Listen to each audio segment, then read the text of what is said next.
Yang pertama ada izhar halqi yaitu wa minhum. Yang kedua ada idgham yaitu minhum man.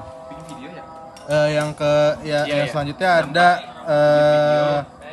mat aril sukun di terakhir ayatnya adalah bil mufsidin. Yang ayat kedua ada ikhfar hakiki yaitu wa in kaza. Selanjutnya ada izhar syafawi yaitu walakum amalukum. Selanjutnya ada ikhfa yaitu antum, dan selanjutnya ada mata sukun yaitu tak malun. Sekian dari saya, Farid Zulbo. Terima kasih. Nomor 2 adalah penjelasan isi Quran surat Yunus surat 10 ayat 40 sampai 41 serta hadis terkait tentang toleransi, penjelasan tafsir menurut Jalaluddin Muhammad bin Ahmad Al-Mahili dan Jalaluddin Abdurrahman bin Abu Bakar Al-Syuti dalam kitab tafsir Al-Jalalain bahwa Quran surat Yunus surat 10 ayat 40 menjelaskan Quran surat Yunus ayat 40 sampai 41 menunjukkan bahwa perbedaan iman adalah kenyataan yang harus dihadapi dengan sikap toleran dan tanggung jawab pribadi. Islam mendorong yang santun, menghargai pilihan manusia dan tidak memaksakan keyakinan. Nomor 3, kandungan Quran surat Al-Maidah surat 5 ayat 32 dan hadis tentang memelihara kehidupan manusia, yaitu Islam sangat menekankan pentingnya menjaga dan memelihara kehidupan manusia baik melalui ayat Al-Quran maupun hadis Nabi. Umat manusia diajarkan untuk menghargai nyawa dan dilarang keras melakukan tindakan yang dapat membahayakan atau menghilangkan nyawa, dan dilarang keras melakukan tindakan yang dapat membahayakan atau menghilangkan nyawa tanpa alasan lain yang sah.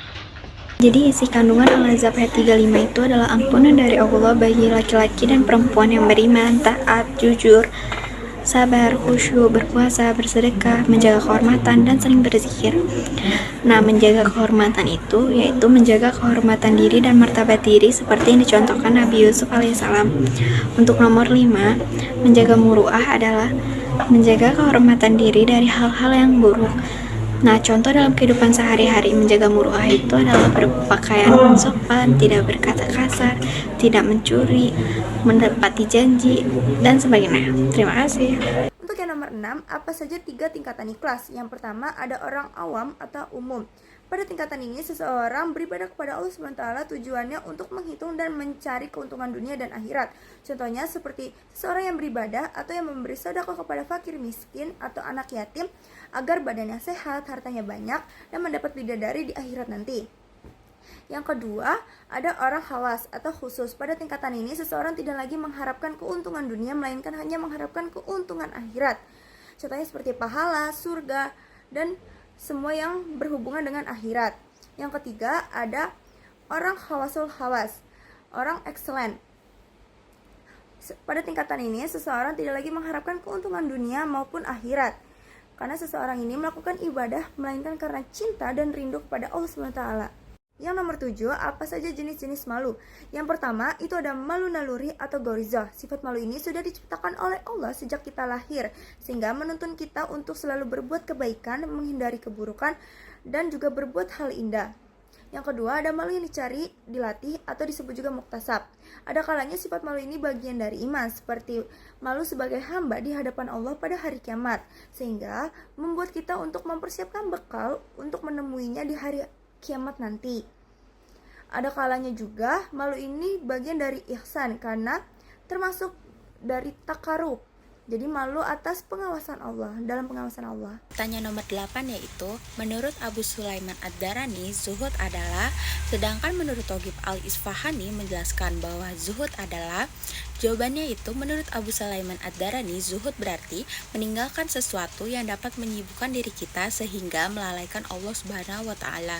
Lalu, menurut Ragib Al-Isfahani, zuhud adalah zuhud bukan berarti meninggalkan usaha untuk meninggalkan sesuatu, seperti yang banyak disalahpahami orang, karena yang seperti itu mengantarkan pada kerusakan alam dan bertentangan dengan takdir dari peraturan Allah.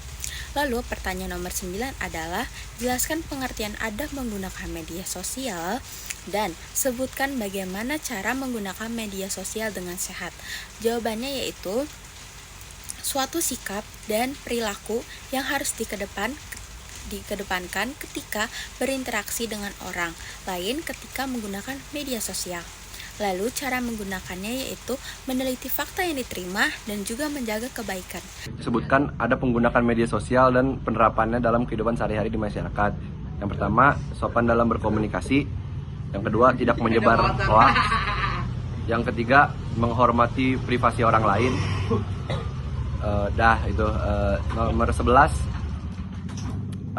Al-Yaqut Al-Nafis, nikah secara bahasa berarti adalah al-damu wa al-jamu, atau menghimpun dan mengumpulkan. Rukunnya 1 calon suami, 2 calon istri, 3 wali nikah, 4 2 orang saksi, dan 5 ijab kabul. Terima kasih. Wassalamualaikum warahmatullahi wabarakatuh. Jadi hukum pernikahan ada 5. Yang pertama itu wajib, yaitu jika seseorang sudah mampu secara fisik maupun finansial dan juga takut terjerumus dalam perbuatan zina. Yang kedua ada sunnah, yaitu jika seseorang mampu namun tidak khawatir akan terjerumus ke dalam zina. Yang ketiga ada mubah, yaitu jika menikah atau tidak menikah tidak membawa dampak yang besar. Yang keempat ada makruh, jika seseorang merasa tidak mampu untuk adil atau memenuhi kewajiban pernikahannya. Yang kelima ada haram, yaitu jika seseorang menikah untuk niatan menyakiti, menipu, ataupun dalam keadaan tidak mampu dan dapat menelantarkan pasangannya. Lalu ada talak. Talak merupakan pernyataan perceraian dari suami kepada istri. Talak di Islam ada 4 jenis. Yang pertama ada talak raj'i, yaitu talak yang masih bisa dirujuk selama masa iddah. Biasanya terjadi pada talak 1 dan talak 2. Lalu ada talak bain, yang terbagi menjadi 2, yaitu bain syugro, yang berarti talak yang tidak dapat rujuk selama masa iddah, tapi dapat menikah kembali melalui akad baru. Misalnya talak sebelum hubungan suami istri terjadi. Lalu ada bain kubro, yaitu talak yang dijatuhkan selama 3 kali, tidak dapat rujuk kecuali sang istri menikah dengan laki-laki lain dan berhubungan, lalu bercerai. Lalu ada talak sarih, yaitu talak yang diucapkan secara jelas, seperti aku ceraikan kamu. Lalu ada talak kinayah, yaitu talak yang diucapkan dengan sindiran, seperti pulanglah kamu ke rumah orang tuamu. Lalu penjelasan untuk masa iddah. Masa iddah merupakan masa tunggu bagi wanita setelah perceraian atau kematian suami sebelum menikah lagi. Tujuan dan hikmahnya. Yang pertama, sebagai penghormatan terhadap pernikahan yang pernah ada. Yang kedua, untuk memastikan apakah ada kehamilan atau tidak di hubungan atau pernikahan sebelumnya. Yang ketiga, untuk introspeksi dan memperbaiki diri. Dan yang keempat, untuk memberikan kesempatan rujuk dalam kasus talak raj'i. Jadi durasi masa iddah itu ada berbagai macam. Yang pertama, jika cerai biasa itu 3 kali masa haid. Yang kedua, jika cerai sebelum haid itu 3 bulan. Lalu jika cerai saat sedang hamil itu setelah melahirkan. Dan yang terakhir, jika cerai ditinggal wafat itu 4 bulan 10 hari. Lalu ada perbedaan pemikiran dan pendidikan Kiai Haji Ahmad Dahlan dan Kiai Haji Hashim Asy'ari. Kiai Haji Ahmad Dahlan merupakan pendiri Muhammadiyah dengan pemikiran yang lebih reformis, modernis, dan ingin menyelaraskan Islam dengan kemajuan zaman dan ilmu pengetahuan. Kiai Haji Ahmad Dahlan menggabungkan ilmu agama dan ilmu umum dalam sistem pendidikannya. Pandangannya terhadap budaya lokal cenderung kritis terhadap tradisi yang tidak sesuai dengan syariat. Untuk Kiai Haji Hashim Asy'ari merupakan pendiri Nahdlatul Ulama atau NU. Pemikirannya lebih tradisionalis dengan mempertahankan Islam klasik berdasarkan kitab kuning. Kiai Haji Hashim Asy'ari fokus pada pendidikan pesantren tradisional dengan kitab-kitab salaf dan lebih akomodatif terhadap budaya lokal selama itu tidak bertentangan dengan syariat. Jelaskan perbedaan pemikiran Muhammad Ali. Lalu yang kedua ada Rifa'ah Baiduri Rafi'at At-Tahtawi.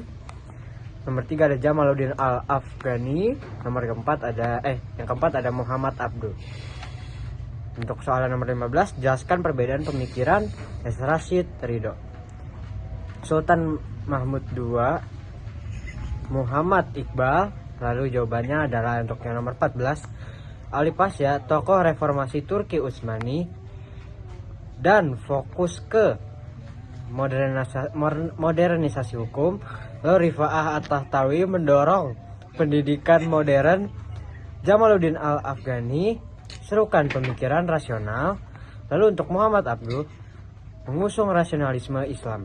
Untuk nomor 15, Rashid Ridho melanjutkan pemikiran Abduh dengan pendekatan konservatif. Sultan Muhammad II memperbarui militer di Turki Utsmani. Yang terakhir ada Muhammad Iqbal yang mendorong kebangkitan spiritual dan intelektual umat. Terima kasih.